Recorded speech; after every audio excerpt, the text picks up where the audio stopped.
ምን ይሳነዋል?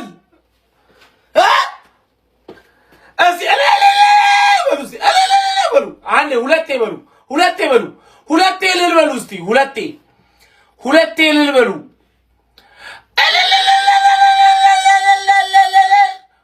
ሶስቴ በሉ፣ ሶስቴ በሉ።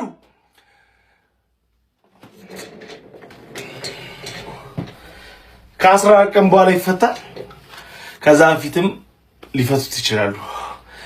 ሌሎቹ ግን ዛሬ ይፈታሉ። ኦ ማይ ጋድ! የኛ አምላክ የሁላችን ይሄ ከባድ ጸሎት ነው። ባይዘው እግዚአብሔር ምስክር የምሬን ነው። ዘ ኪንግ ኢዝ ባክ! ዘ ኪንግ ኢዝ ባክ! ያራዳ ልጅ ና በለውና የማኔ ሙት። አቤት እንኳን ደስ አላችሁ። ያ ወንድማችን ተፈቷል። ግን ያ እሱ ከ15 ቀን በኋላ ይለቀቃል። እነሱ ግን ዛሬ ወይ ነገ ይፈታሉ ሌሎቹ። ኤኒዌይስ እኔ ዋናው አገባቤ ግን አዲስ የለቀቁ ቪዲዮ አለ ልል ነው። ግን ይሄ በቃ ደስ የሚል ነገር ደግሞ ስለሆነ ልንገራችሁ ብዬ ነው። እሱ ከ15 ቀን ናዮም ሁሉም ዛሬ ወይ ነገ ይለቀቃሉ። እስቲ አንዴ ኮሜንት ላይ እልል በሉ። አዎ ቴንክስ ጋድ ኦ ማይ ጋድ ማይ ፒፕል እንኳን ደስ አላችሁ። እሰይ እንዴት ደስ ይላል! በኢየሱስ ስም የእውነት ነው። በቃ ተፈታችሁ። እግዚአብሔር ታሪክን ሲቀየር እንዲህ ነው። አንተ እንዴት ደስ ይላል! ክርስቶስን አሁን ከ15 ቀን በኋላ ወደ ቤቱ ይመለሳል። በስመ አብ ደስ ይላል። ክርስቶስን ጋይስ እንኳን ደስ አላችሁ። ጆን ተፈቷል። ከጥብቅ ሰው አጣርቻለሁ። ጆን ተፈቷል። ከ15 ቀን በኋላ ወደ ቤቱ ይመለሳል። አሁን ለጊዜው ፖሊስ ጣቢያ ነው። እሺ ግን ከማረሚያ ቤት ወጥቷል። ታሪክን ሲቀየር እንዲህ ነው። ቸሩ መድኃኔዓለም ጉድበል ጎንደር ክብር ይስፋ መድኃኔዓለም። ናዮስ ለናዮንም ልጠይቅ። አሁን ናዮ ለምን ተመለሰች? ግን እሱን አጠፋች። እኔ ምልክ ቤቢዬ ናዮስ በእናትህ ተፈታች። እሷ በእግዚአብሔር እንዴት ሆነች? በእናትህ መድኃኔዓለም ትክክል ነው። እሱ በጭራሽ አይሳሳትም። መድኃኔዓለም ትክክል ነው።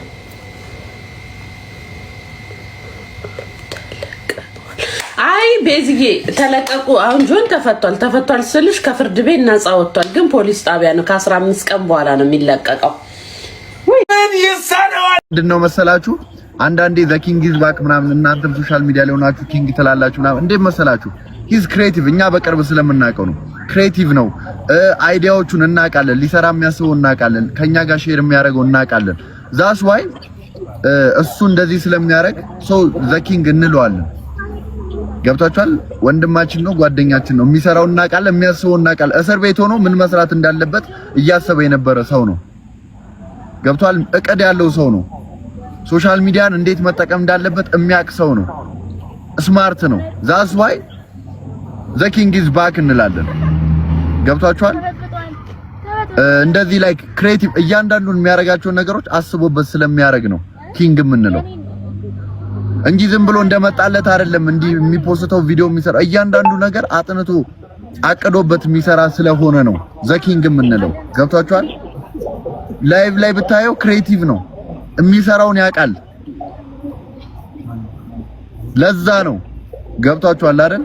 እንጂ ዝም ብለ እንደመጣለት ስለሆነ ምናምን ወይ የሆነ ሰው እንትን ለማለት አይደለም። ያራዳ ልጆች ይሄ ነው አይደል? ነው ያለውን ነገር አንቺም አራው እናት ምን ስንቱ ይወራል። yes እሱ ነው ያጆዬማ ስንቱን አወራ ነው እኮ ጋይ ስንት ጊዜ ሙሉ ስንቱን አወራ ነው ከመጀመሪያ እስካሁን ድረስ። እግዚአብሔር እንግዲህ የሚናደድ ካለ ይናደድ፣ የሚደብረው ካለ ይደብረው። አብዛኛው ሰው ግን በጣም ደስ እንደሚለው እርግጠኛ ነኝ። ከምንም በላይ እኔ እናቱ ቮይስ አድርጋልኝ ነበርና ላይቭ ለምን የለ የማኔ ሙት እንዴት ደስ እንዳላት ከምንም በላይ እናቱ እንዴት ደስ እንዳላት ጌታን ነው የምላችሁ። እግዚአብሔርን አስቱ ቮይስ አድርጋልኝ ነበርና በቃ ደስ እንድነው መሰላችሁ። አንዳንዴ ዘ ኪንግ ኢዝ ባክ ነገር የተወራው 3 ነገር ነው። ሪከርድ አለኝ። እወጣለሁ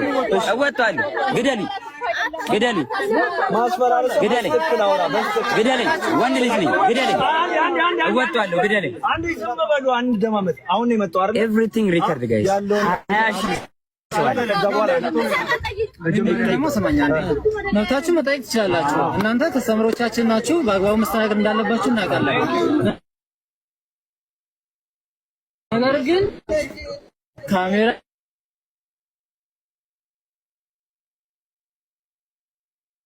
ቀርጾ መልቀቅ ደግሞ ወንጀል ነው።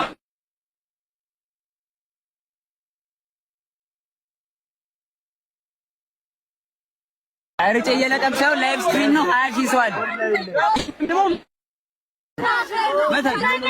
መታኝ የፈለከውን አድርገኝ 20 ሺህ ሰው አለ እዚህ ጋር ግደለኝ በኋላ ጋይስ ኤቭሪዋን ዩሊ ተዝቶብስ ሰው አይታችኋል።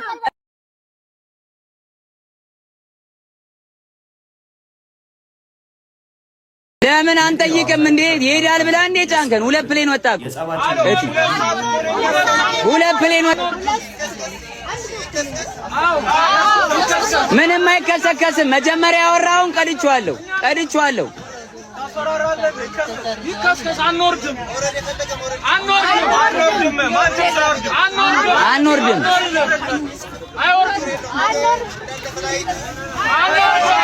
አንፈልግም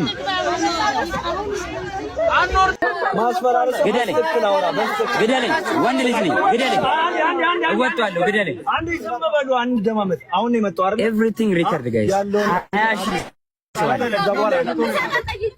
ደግሞ ስማኛ መብታችሁ መጠየቅ ትችላላችሁ። እናንተ ተሰምሮቻችን ናችሁ። በአግባቡ መስተናገድ እንዳለባችሁ እናውቃለን። ነገር ግን ካሜራ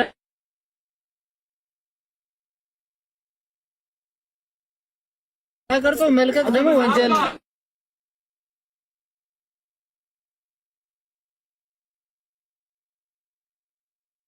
አርጬ እየለቀምሻው ላይቭ ስትሪም ነው 20 ሺህ ሰው አለ። መታኝ የፈለከውን አድርገኝ 20 ሺህ ሰው አለ እዚህ ጋር ግደለኝ በኋላ ጋይስ ኤቭሪዋን ዩሊ ተዝቶብስ ሰው አይታችኋል።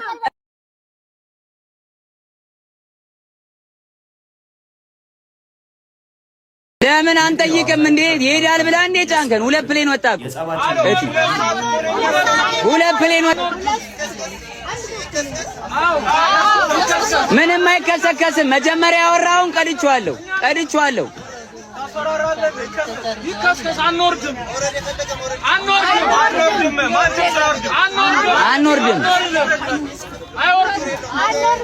ሰበር ዜና ሰምቷል። ምንም አይነት የማርበርግ ቫይረስ ያለበት ሰው እንደሌለ የጤና ሚኒስቴር ይፋ አድርጓል። እንደሚታወቀው ህዳር 5 ቀን ለመጀመሪያ ጊዜ በጂንካ ከተማ የማርበርግ ቫይረስ መገኘቱ የሚታወቅ ነገር ነው። እንዲሁም በቫይረሱ የተያዙ ሰዎች መሞታቸው ከተነገረ በኋላ ማለት ነው እስካሁን ድረስ በአጠቃላይ 667 ሰዎች የቫይረሱን ምርመራ ያደረጉ ሲሆን 12 ሰዎች ላይ ቫይረሱ ተገኝቷል። ቫይረሱ ከተገኘባቸው ከ12 ሰዎች ውስጥ 8 ሰዎች ህይወታቸው ማለፉ መነገሩ የሚታወስ ነገር ነው። ቀሪ 4 ሰዎችም ደግሞ አገግመው ወጥተዋልም ነው የተባለው። በትላንትናው ዕለት እንደሚታወሰው 2 ቀሪ ታካሚ የነበሩ እንዲሁም ደግሞ በሕክምና ክትትል ላይ የነበሩ ወጣቶች አገግመው ወደ ቤታቸው መመለሳቸው ተነግሯል። እነዚህ 2 ወጣቶችም አባታቸው በቫይረሱ መሞቱን ተከትሎ በተደረገላቸው ምርመራ ነበር ቫይረሱ እንደተገኘባቸው የተረጋገጠው። ነገር ግን በአሁን ሰዓት አገግመው ወደ ቤታቸው መመለሳቸውን እየተነገረ ነው የሚገኘው። በአዳዲስ መረጃዎች እመልሳለሁ። የፕላስ ምልክቷን ተጭናችሁ ቤተሰብ ሁኑ። መልካም ቀን። ኢትዮጵያውያን እንኳን ደስ ያላችሁ። ኢትዮጵያ ከ22 ዓመት በኋላ ለአፍሪካ ዋንጫ አልፋለች። ሁላችሁም እንኳን ደስ ያላችሁ ተባባሉ። ቀይ ቀበሮዎቹ ኬንያን 3-0 በማሸነፍም ከ17 ዓመት በታች የኢትዮጵያ ብሔራዊ ቡድን በሞሮኮ በሚደረገው የአፍሪካ ዋንጫ ላይ መሳተፉንም ትኬቱንም ቆርጧል። ይህ ትልቅ የተባለ ስኬት ነው። በድጋሚ እንኳን ደስ ያላችሁ።